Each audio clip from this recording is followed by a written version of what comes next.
is our first video here. Going to be making a running animation. And we start off here in the actual graphics that I'm making for the level. So I drew this guy in the level graphics so I could get everything the right size and color. And so I'm going to take this guy and copy him and paste him into a new document. Here it is here. And what I've done is made sure that I've set this up so that it's an even number, 96 by 96 pixels. Usually want to work in multiples of 8. Just makes things easier down the line. This particular game, everything's kind of based on a 32 by 32 grid. With the exception of the characters, they'll be a little bit different. So here I got my animation timeline. And Photoshop CC, that's just called the timeline. And it's up there under Windows. You can turn it off and on up there. I've already done my rough sketches for each frame. So I'm adding them in here to kind of see what it looks like, to get a quick idea that these all play correctly. And of course, you know, as you go through and adjust stuff and add the graphics for the actual frames, it's going to look a little bit different, and you'll need to come back and make some tweaks and stuff. So just kind of checking these guys.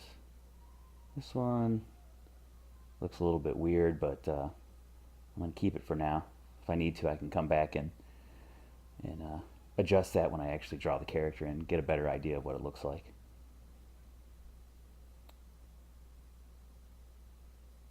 I've also set the timing on these to 0.05 seconds. And that's approximately what it'll play at in the actual game. Keep in mind that the timing for your animations are always controlled through the programming. So setting up in Photoshop is just kind of a preview. Alright, so I need to set up some color swatches for these guys. So every time I make a character or a enemy or whatever, I set up a special set of swatches for it. So we're going to go through and set that up and name each color.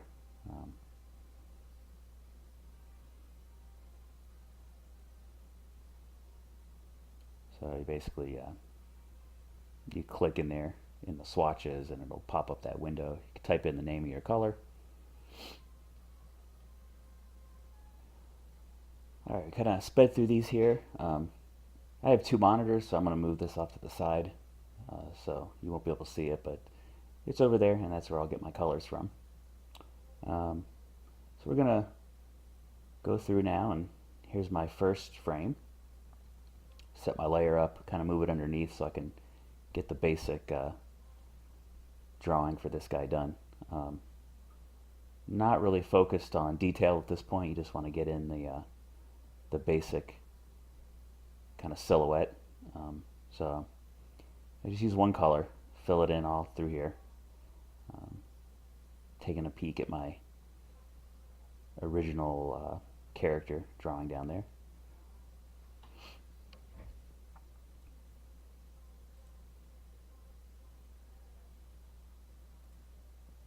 Alright, I got this done. I'm going to make a new document and put this that layer with the robot on it, and it'll just put it on my other screen so I can kind of use it as a reference. And now I go in and start adding the details.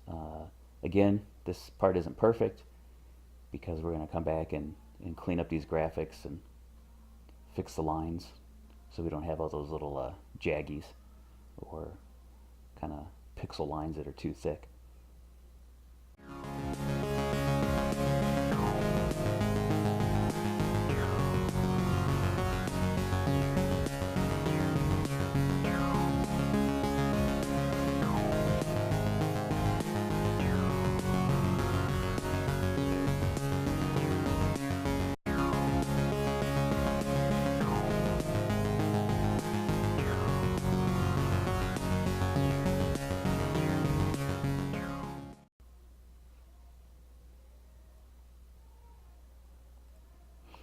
So as you can see, now that I'm zoomed in here, adding some details, kind of starting to clean up things a little bit here and there.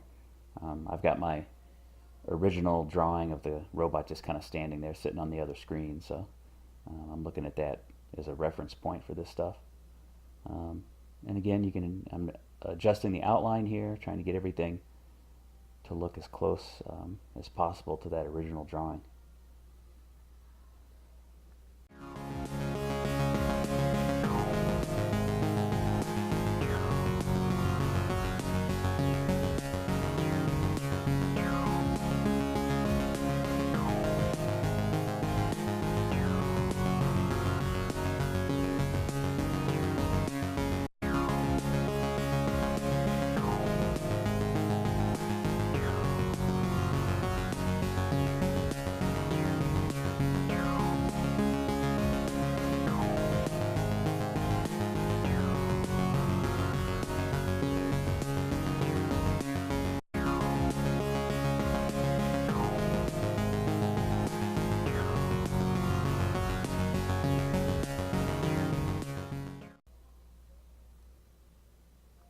Alright, and as we're getting close to the end here, I'm getting these last little details in.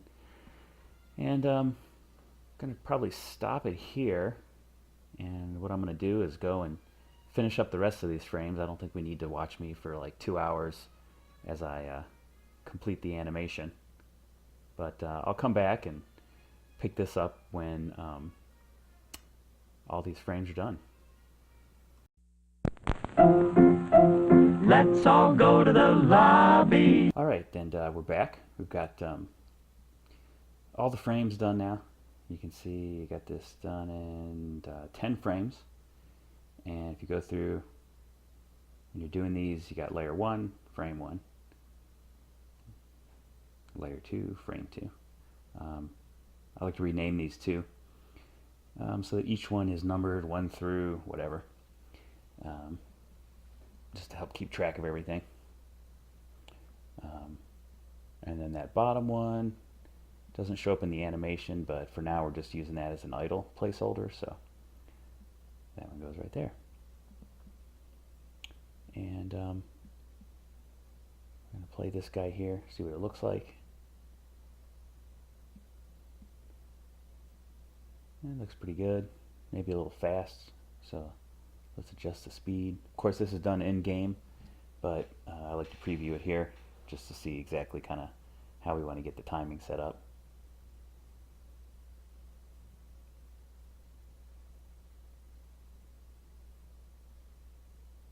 And what we're going to do now is we are going to export this guy using a script that will create a nice little sprite sheet so we don't have to lay these out. And so we'll run this. All of our sprite sheets are 2048 by 2048. We'll do a frame animation and flatten it so that each layer gets put into just basically one image. Alright, I think we're done, and let's open this guy up here a little bit bigger, and there we go. There's all the frames laid out in a nice little row, nice and even. These will go off to the programmer, and he'll work his magic. So I'm going to save this guy here as a PNG 24, and that's it pretty much. Let me turn on the grid here, so there you can see how each one lines up perfectly inside the grid. And thanks for watching this video, and bring over the website here for the this is where I got the script from, John Wordsworth. And this is great. I'm using, like I said, an older version of Photoshop. I got CS4 and it still works with that. You can use it on the current version of Photoshop as well. Alright everybody, and that's the end. So please help support us here on Patreon. We'd like to keep doing this, keep making videos, and show everybody exactly how you make a game and what's behind the whole thing.